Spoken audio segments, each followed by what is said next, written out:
Everyone, we are moving on to our next assignment, assignment 2.2. Quick reminder, we do not have to turn in the complete packet until the end of the unit. So remember, you can hang on to 2.1 and 2.2 as we go and turn it all in at the same time with 2.3. Or you're welcome to turn them in early if you want. Doesn't matter to me. I just wanted to let you know you do have that extra time to work on and revise if you want. But let's go into some details on assignment 2.2, which is our protocol memo. So, quick description. In this second part of Project 2, you are writing a progress memo in which you describe the specifics of the usability test you are going to run for your client. So, our context here is we're assuming that our proposal for the usability test was a success. Our client responded to us, you know what, you're right, our website's pretty crappy. We need to do better. We want to make more money from it. So let's go ahead and do this usability test. So that's the context that we're writing into. So now we're sending a protocol memo to basically say, all right, here's what we're going to do. So you're just mapping out and you're demonstrating or you're showing the client, here's everything that's going to happen and why. So you haven't done the usability test yet, but you're letting them know what your plans are, what the calendar is, what everything will look like, the questions you're going to ask, and why. Though generally you can and should follow Krug's scripts and advice in the book, for each section I expect you to change your ad at least one thing. So tweak it a little bit to specifically respond to what we're doing. But you will use Krug a lot for this. So this is an assignment that has like a lot of components, but none of them are super tough. And this is basically like you planning out exactly what you're going to do and say when you go on to do the usability test with your one participant. So the goal of each section of this memo is to explain what you are doing and why. Do not forget the why. As always for assignment 2, assume that you are writing for a client that doesn't know much about usability. They only know what you've told them so far. So you'll reiterate what usability is, why it's important. Be sure that you have an appropriate memo format, and I've offered these links here that you can go to for memo formatting. Also, as I do with the others, I have student samples for this one. We'll take a look at one, but there are 2 others if you want to see how other students have tackled this. So this is what we will do. So there's going to be 6 parts to this assignment. The introduction, to where you're introducing what the memo is. Then you're going to provide a scripted intro. You're going to provide homepage tour questions. You're going to provide the design scenarios you'll be using. You're going to show them the waiver form. You're going to have your testing participant sign, and you're going to give them a calendar of events. Now, again, there's student samples online. Remember, you're going to be testing one participant. The test will take around 45 minutes. It can vary, but it should take around 45 minutes to get all the information you need. You need to make this document as specific as you can so that running the actual usability test will be a breeze. So this is for you also. You're going to use this, like all the information in it is stuff you're going to actually use. The majority of the information of this document is going to be in Krug's Rocket Surgery Made Easy. So a lot of the information, the scripts, pieces of the scripts will come from there. And that book's going to be really important here because Krug's going to explain usability tests, design scenarios, what they need to do, all that jazz. All right, so let's look at the different components starting with the introduction. So the introduction needs to answer all of these questions. What is the purpose of the memo and what does it include? This should come probably near the end of the introduction. You need to let your client know why they're reading this, why you sent it to them, what all it's going to map out for them. You need to explain the basic test you will run. You need to explain to them that you will use the Think Aloud protocol and explain to them what the Think Aloud protocol is and why you're using it. Remember, with every what, you also need to include a why, because the client has no idea why you're doing what you're doing and they need to know. You need to explain what types of data you hope to collect. You need to explain, if you're doing this in group, what roles each group member will serve. And you also need to explain what types of encouragement you'll provide and avoid. So what I want to see here is that you're explaining to them how you're going to get your testing participants to talk, the places that you will intervene, and then the places that you won't. You're basically showing them here, hey, I'm getting really solid information. I'm stepping in when they need, and I'm making sure they know that they're not being tested at the site is. But I'm not going to kind of guide them through it because that won't give us helpful information. All of this document is you're demonstrating to your client that this test, usability testing, is legit, and you are taking all the appropriate measures to make sure you get accurate information to help make this website better. So keep that context in mind. And then finally, you need to explain what kinds of technology you will use and why.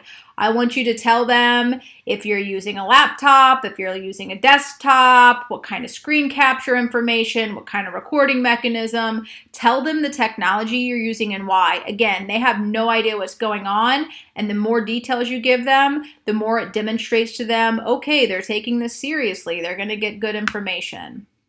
So here's an example of a good introduction. I'm not going to read the whole thing because nobody wants that, but I will list off some things to keep in mind, and you're welcome to take a look at this whenever I am not moving through the lecture. So the goal of this assignment is to let the client know what you're doing. You also want to be sure to provide clients information that convinces them that a usability test is effective and trustworthy. You need to provide an explanation of the memo itself, so don't just send it out and assume they'll know exactly why you're sending and what it includes. Give them kind of an outline, map out, I'm going to give you this, I'm going to give you this, and I'm going to give you this. This is the purpose of this memo. If you are working in groups, be sure that you say who is going to do what during the test as you explain the process. Be sure that you include info on the kind of data you hope to get and why. Remember, with every what, there needs to be an explanation of why. And be sure to explain the usability test in detail, the time it will take, the process, to give the client a clear picture of the test. You really want them to be able to visualize what's going on through this memo. So let's go through other key components. So we've got the introduction. Now we're going to go to the scripted intro. So here you're going to say, include what you're going to say when the test starts. What are the demographic questions you're going to ask? What questions will you start, or will you ask to gather data about the basic layout of the site? And this actually needs to be a written script that you're going to read when you do the test. Now, I want to make a note here that I don't have included on this. For each section, scripted intro, homepage tour questions, and design scenarios, you need to give them the actual script that they're going to use, the actual scenarios, actual words you'll be saying. Also give them a brief explanation as to what these different scripts do, why you're using them. Remember, for every what, there needs to be a why. The why doesn't have to be really long, but they need to know what's the point of a scripted intro, what's the point of homepage tour questions, what's the point of these design scenarios. So don't just give them what you're going to be reading, explain to them why you're using this, why you chose these questions, what you hope to accomplish with these questions. So that's one of your tips for scripted intro. Another tip for the scripted intro in particular is stress that you are testing the site and not the user. And then clarify what your roles will be. So what you can and cannot answer, and if they can take breaks or not. So that's part of the scripted intro that you just want to you want to get the testing participant kind of comfortable and kind of give them the parameters or guidelines of the whole thing. So be sure that that's included in your actual script. So now let's hop to homepage tour questions. So this is basically, what are the basic questions you will ask to get your participant to start talking about the page? So here's a tip. Again, start the section with an explanation of the purpose of these questions so the client knows why they're being asked. Don't assume that the client's going to catch on. It's your job to tell them.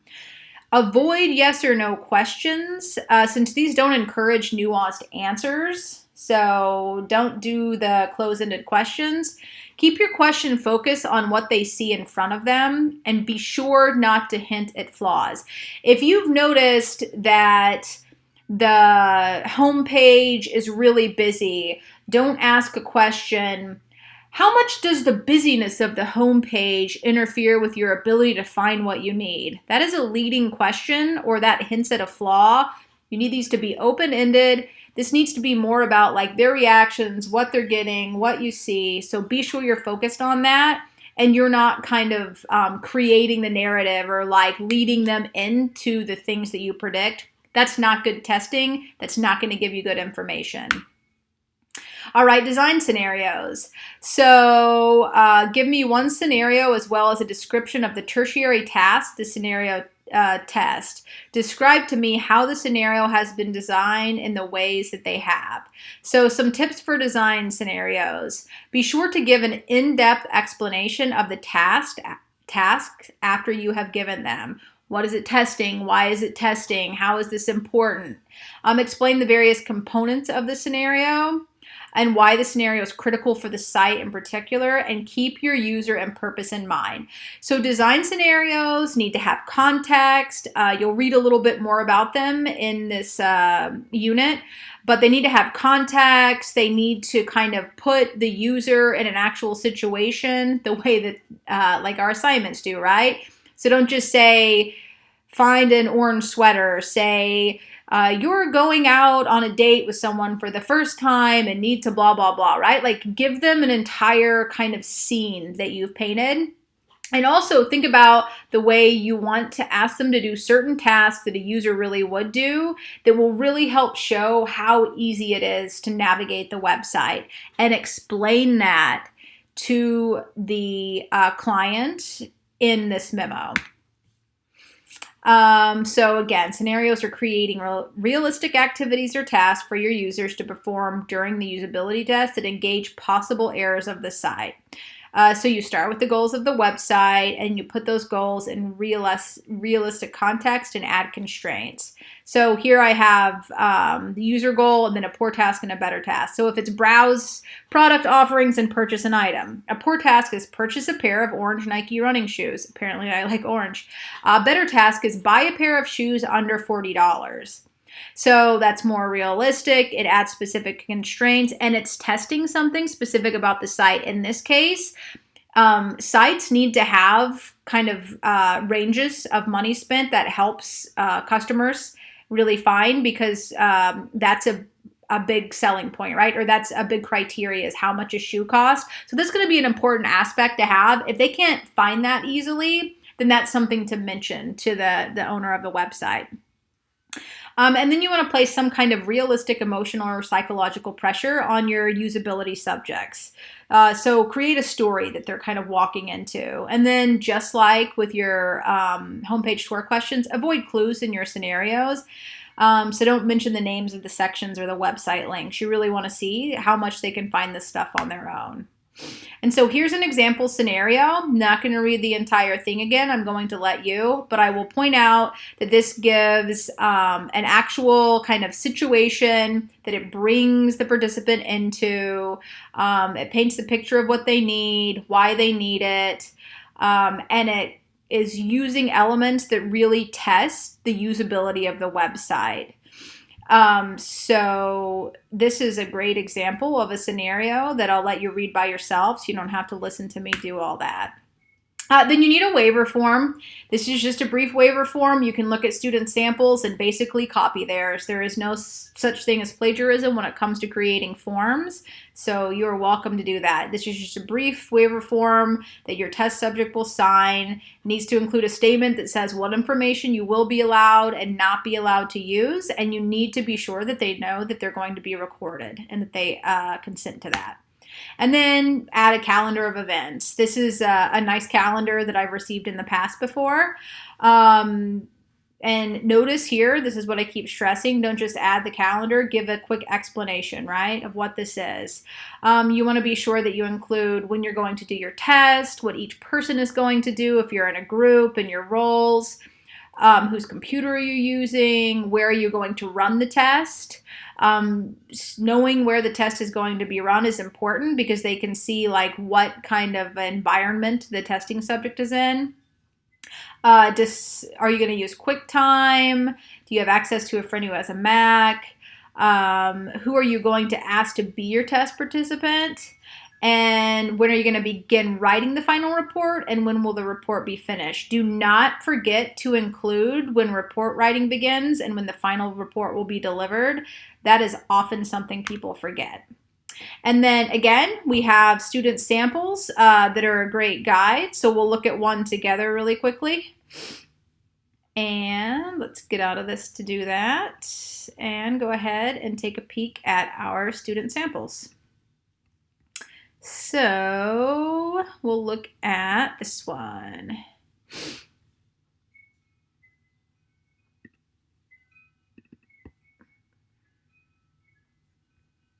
All right, so this is the 2.1 from the last sample that we looked at. So we're staying consistent.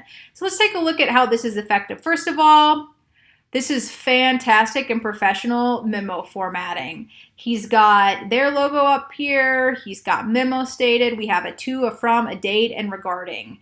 So I want to see this on all of your memos. And then again, he uses headings and subheadings. So we've got the introduction. Does the calendar next. We've got an exact time. Only thing he missed, right, is wrap up with questionnaire and waiver. He needed to include here when the report writing will begin and when he will deliver it to the client. So that's one thing that this is missing.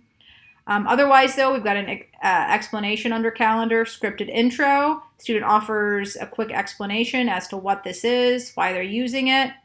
Then he has all of the script included, with all the questions he's going to ask, including the demographic questions. He has little spots to where he kind of stops and explains what's going on to his client, the reader. Then he's got his homepage tour questions. Again, quick explanation.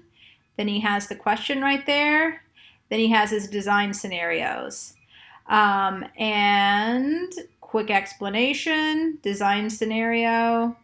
1, explanation of the task, the primary and tertiary task, scenario 2. Then he's got the waiver form, which doesn't need an explanation. It's pretty self-explanatory. So this is a successful example. You are welcome to actually slow down and read all of this to see the way that they kind of create the introduction, the scenarios that they use, the homepage tour questions, but I just wanted to do a quick rundown of what overall a successful, clean, and professional protocol memo looks like. So that is that. If you have any questions at all, remember to email me or stop by my office, and happy writing.